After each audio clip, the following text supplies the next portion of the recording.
Hello, my name is Hannah. I'm from the United States. I'm originally from a state called Missouri. It is located in the middle of the country, also known as the Midwest. I decided to study in Europe because from a young age I knew I wanted to live in Europe. I really like the history and the culture that is within each city.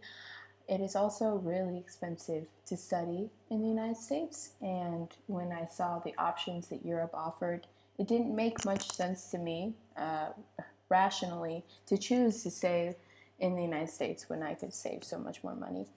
So I chose English language and literature because I want to teach English, and I also really like literature, and I'm not a huge fan of the education system.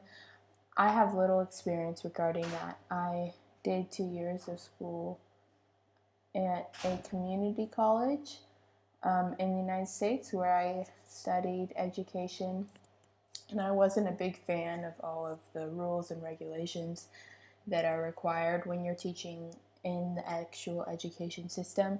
So I thought a better direction might be doing it more independently, sourcing kind of on my own. So I chose that as my degree. I also really like literature, so the idea of getting to study literature as schoolwork sounded very appealing to me. Some of my favorite pieces of literature are Flowers for Algernon and Of Mice and Men. Flowers for Algernon is written by Daniel Keyes. Of Mice and Men is written by John Steinbeck. I find both rather interesting. They both seem to center around the idea of mental illness and how it is perceived by the culture and how it also shapes the culture. Both end in a rather tragic ending, which is sad. I really like and find Flowers for Algernon particularly interesting. It is considered a sci-fi piece of work. I would say it hardly is sci-fi, but it's kind of a dystopian reality. Not dystopian. Essentially, what happens is the scientists are able to heighten one's IQ.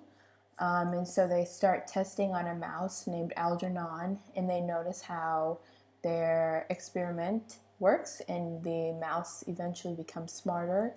So then, probably too soon, with little research, they decide to test a person, and this person is named Sam, I believe.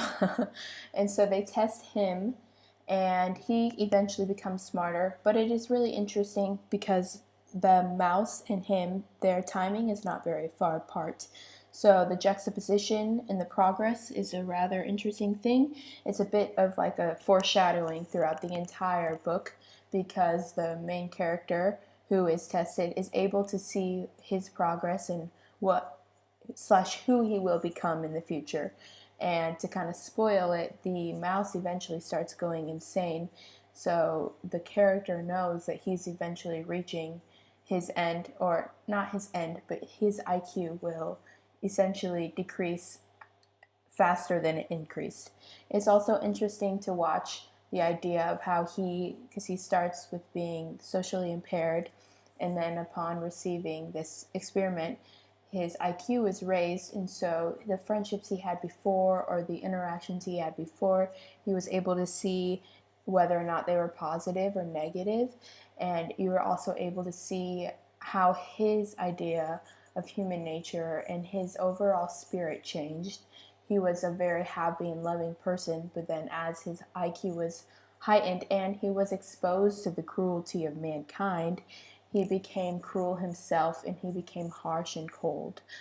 I think it's interesting also to notice how, to be able to see through his eyes what it's like to be in that position. I think it can provide a lot of insight into us and how we handle this and treat these people and love them well. So that is I think it's a very interesting book because it provides a lot of insight into the culture and the society, and it could be very useful for our progression as a society. Another really interesting book I find is called Man's Search for Meaning. It is written by Viktor Frankl, who was a Holocaust survivor. I think it is